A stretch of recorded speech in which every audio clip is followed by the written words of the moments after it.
हर साल कोई ना कोई हेडलाइन होती है कि रिसेशन आया, वॉर हो रही है, मार्केट गिरेगा, लोग पैनिक में आ जाते हैं। स्पेशली रियल एस्टेट में तो बहुत ज्यादा। मुझे आपसे ये जानना है कि इस पैनिक का सॉल्यूशन क्या है, रियल सॉल्यूशन। हम लोग डेली बेसिस पे ये सुनते हैं एक्सपो जब हुई तो एक्सपो के बाद दुबई खाली हो जाएगा, उसके बाद अभी रिसेंट जो वार्स चल रही होती हैं उसमें लोग कहते हैं मिसाइल आके दुबई को लग जाएगा। तो ये सारी र्यूमर्स जो हैं वो चल रही होती हैं। अब ग्राउंड रियलिटीज क्या है, ठीक है, एक परसेप्शन है और एक ग्राउंड रियलिटी है। So as real estate investor हमें जो है वो ग्राउंड रियलिटीज को ज्यादा इंपॉर्टेंस देनी चाहिए इंस्टेड ऑफ परसेप्शंस। अब दुबई की जो अगर आप हिस्ट्री को देखेंगे तो दुबई की जो 25 साल की डेवलपमेंट है उसमें 2008 और 9 का रिसेशन है and then recently it was COVID, जो कि ओवरऑल पूरी दुनिया में एक रिसेशन था। अब एज प्रॉपर्टी बायर और प्रॉपर्टी इन्वेस्टर जब मैं प्रॉपर्टी सेलेक्ट कर रहा होता हूँ या जब मैं डिसीजन मेकिंग कर रहा होता हूँ, so what is important for me as investor और एज दुबई मार्केट बायर कि मैं अपना होमवर्क प्रॉपर करूँ। रियल एस्टेट में रिसेशन कल भी आ सकता है, it can be done after 5 years. उसमें आपने पैनिक नहीं होना। इसका रियल सोल्यूशन ये होता है कि आप अपने कैश फ्लोज को देखें। अगर आप 1 मिलियन दिरहम की प्रॉपर्टी ले रहे हैं and you have that cash flow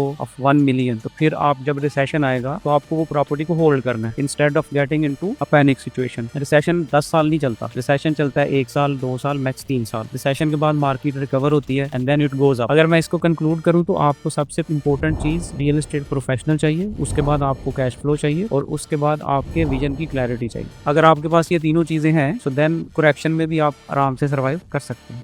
बाकी आप बताओ, आपके हिसाब से रिसेशन के टाइम पे प्रॉपर्टी खरीदना चाहिए या बेच देना चाहिए? कमेंट्स में बताओ और ऐसे और वीडियोस के लिए शाहिद जी को फॉलो करो।